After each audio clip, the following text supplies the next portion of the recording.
যে দুজন বন্ধু দাঁড়িয়েছিল তাদেরকে নিষেধ করছে বেশি দূরে না যেতে। আবেগের বসে তারা এক পর্যায়ে শুনে ব্যাক করার চেষ্টা করছে, হুট করে ঢেউ দুইটা এসে ওদেরকে একেবারে ডুবিয়ে গেল। তিনজনই, একজনের হাত ধরা ছিল ওরা, একজন আরেকজনের। ওরা 4 জন 5 জন একই হলে থাকতো, একই বন্ধু। কাল পরশু পরীক্ষা শেষ হয়েছে মাত্র, ফাইনাল পরীক্ষা। উনি 5 জন ঘুরতে আসছে মাত্র, পরীক্ষা শেষ হওয়ার পর ঘুরতে আসছে। ঘুরতে তারা রাত 9টায় এখানে হোটেলে পৌঁছাইছে এবং সকাল 5টায় ওরা হাঁটতে বাইরে ছিল। গোসলের ইন্টেনশন নিয়ে ওরা যায় নাই এবং ওরা তেমন সাঁতারও জানে না এবং লাইফ জ্যাকেট নিয়ে গিয়েছিল। গোসলের একজন লাইফ জ্যাকেট নিয়ে গেছিল, গোসলের ইন্টেনশন না থাকে ওরা লাইফ জ্যাকেট পরে নাই।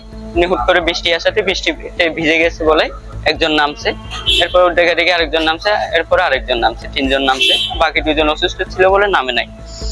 এরপরে তখন সাগর শান্ত ছিল, হুট করে মানে জোয়ার চলে আসলো এবং ঢেউগুলো বাড়তে লাগলো। এরপর তখন যারা 2 জন নামে নাই এবং জেলেরাও নিষেধ করছিল যে বেশি দূরে না যেতে। তারা বেশি দূরে যায় নাই, একটু দূর গেল। এরপরে হুট করে যখন জোয়ার এসে গেল, ঢেউ বেড়ে গেল এবং যে 2 জন বন্ধু দাঁড়িয়েছিল তাদেরকে নিষেধ করছে বেশি দূরে না যেতে। তারা মানে আবেগের বসে তত দূরে যেতে লাগলো। পিছনের বন্ধুগুলো ডাকছিল। তারা এক পর্যায়ে শুনে ব্যাক করার চেষ্টা করছে, হুট করে ঢেউ দুইটা এসে ওদেরকে একেবারে ডুবিয়ে গেল। 3 জনই, একজনের হাত ধরা ছিল ওরা, একজন আরেকজনের। যখন এর আগে যখন ওরা ডাকতেছিল আসতেছি বলছে, এমনিতেই ঢেউ এসে ওদেরকে ডুবিয়ে গেল। এবং কিছুক্ষণ পরে শাবাব, এখানে ছিল শাবাব, পরিত্র আর আসিফ। শাবাবের লাশ কিছুক্ষণ পরে বেশি উঠলো। জেলেরা তখন ডুবার সময় চেষ্টা করছিল ওদেরকে মানে দূরার, কিন্তু সাগর এত উঠতে ছিল যে ওদেরকে তুলে আনতে পারে নাই, যেতে পারে নাই। এরপরে 2 জন তো তখন নিখোঁজ হয়ে গেল।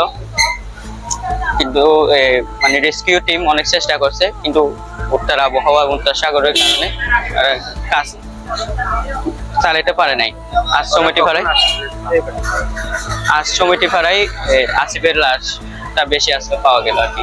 তারা কাল রাত 9টায় এখানে পৌঁছাইছে হোটেল ক্যাম্পে ইনকক্সে, এতে যেটা ইনানির দিকে আছে হিমসরের। এখন 2 জনের লাশ পাওয়া গেছে, আর শাবাব আর অরিত্রের লাশ পাওয়া যায়নি, আসিফের লাশ পাওয়া গেছে।